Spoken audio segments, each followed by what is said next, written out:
The word we'll be learning in this section is kawa, which you will often hear in daily life when talking about fruits, trees, or skincare.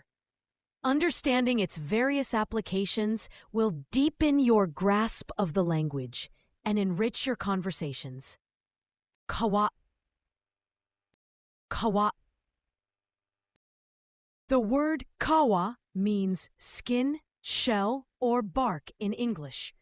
It's often used to refer to the outer layer of something, whether it's skin on a body, the bark of a tree, or the shell of a fruit. The first kanji means skin or hide and generally points to an outer layer or covering. In the word hifu, it keeps that literal sense of the body's outer surface. In the word hiniku, the idea of a surface or layer shifts into a figurative meaning of sharpness or irony. So you can see how the kanji contributes its basic image to different contexts. Peel the apple. リンゴの皮を剥く。リンゴの皮を剥く。This apple has a smooth skin. このリンゴはツルツルの皮です。このリンゴはツルツルの皮です。This apple has a hard skin. このリンゴは硬い皮です。このリンゴは硬い皮です。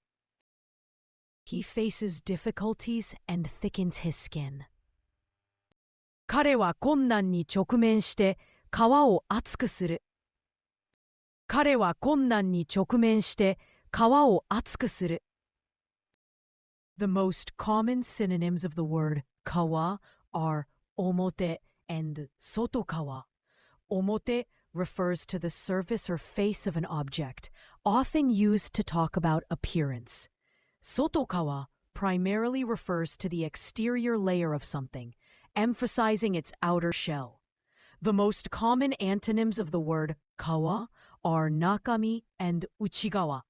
Nakami refers to the contents or the inside part of an object, while uchigawa means the inner side or inside, both distinguishing the internal aspect from the external one represented by kawa.